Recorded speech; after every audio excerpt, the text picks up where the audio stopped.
Hello friends, मेरी channel Seema kitchen and blogging में आपका स्वागत है।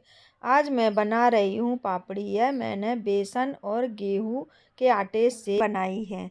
यह पापड़ी बहुत अच्छी लगती है खाने में। इसके लिए मैंने 3 कप गेहूँ का आटा ले लिया है और उससे थोड़ा सा आटा निकाल दिया है।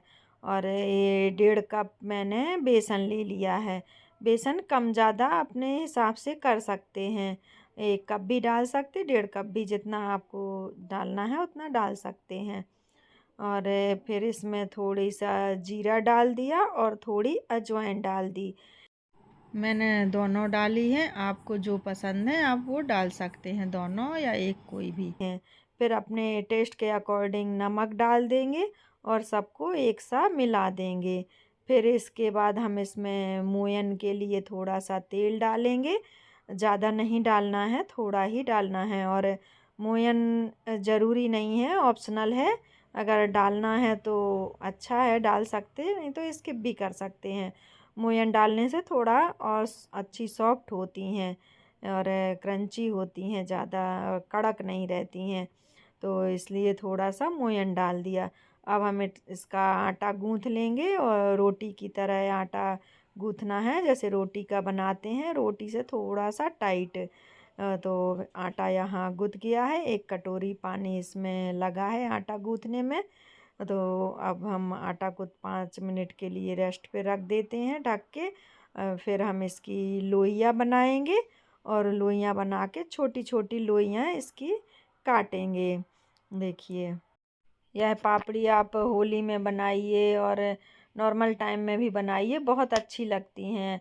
ये इवनिंग टाइम के स्नैक्स के लिए या सुबह में भी चाय के साथ खाना है, शाम को कभी भी खा सकते हैं और हेल्दी भी हैं, नुकसान भी नहीं करेंगी। गेहूं का आटा और बेसन है तो यह आप बना सकते हैं और होली में बनाइए, यह बहुत अच्छी लगती हैं खाने में। तो ऐसी इसकी रोटी की तरह इसको बेल देना है पतला और छोटी छोटी लोई बनाना है, रोटी की तरह पतला बेलना है इसको। बेल के और ज़्यादा सी बेल के रख लेंगे। फिर इसको सेकेंगे। एक एक बेलने से कढ़ाई में जल्दी जल्दी सिक नहीं पाती हैं, तो जलता रहता है तेल। इसलिए इकट्ठी थोड़ा 10 12 15 बेल के डाल लें। फिर इसके बाद कढ़ाई रख के इसको सेकेंगे और इसको सरसों के तेल में या रिफाइंड में किसी में भी सेक सकते हैं। और देखिए, अब हम यहाँ इसको बेल रहे हैं।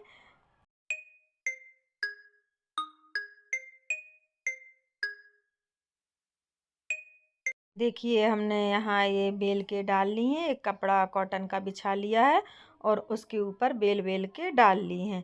अब एक थाली में निकाल के लाएंगे और इसको अब हम सेकेंगे। देखिए, इस तरह से पतली पतली बेली हैं। कढ़ाई में तेल भी गर्म हो गया है, चेक कर लेते हैं।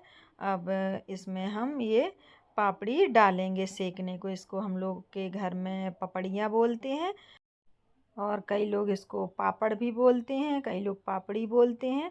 आप लोग क्या बोलते हैं इसको ज़रूर बताइए। और देखिए, अब हमने इसको यहाँ सेक लिया है। इस तरह से इसको सेकना है, ज़्यादा डार्क नहीं करना है ना लाइट करना है। इस तरह से सेक लेंगे इसको सारे को।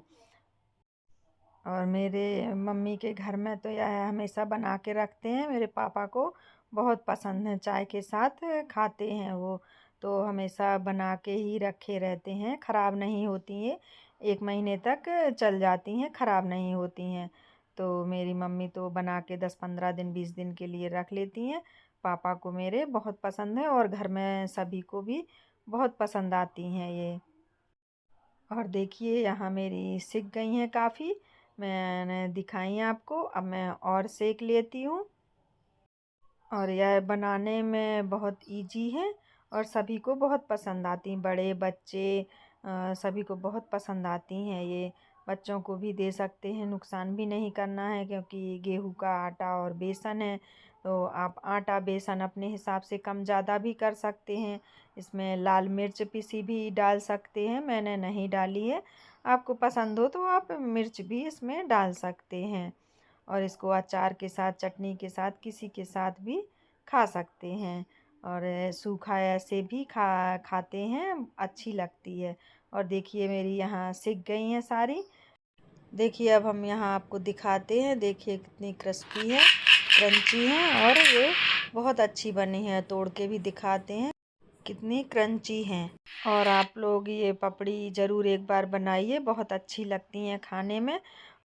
और आपसे एक रिक्वेस्ट है, जिन्होंने मेरी चैनल को सब्सक्राइब ना किया हो तो प्लीज़ सब्सक्राइब कर लें, और जिन्होंने सब्सक्राइब कर लिया है उनको थैंक यू। और आपको मेरी रेसिपी पसंद आए तो प्लीज़ मेरी चैनल को लाइक शेयर एंड सब्सक्राइब करिए। Thank you for watching.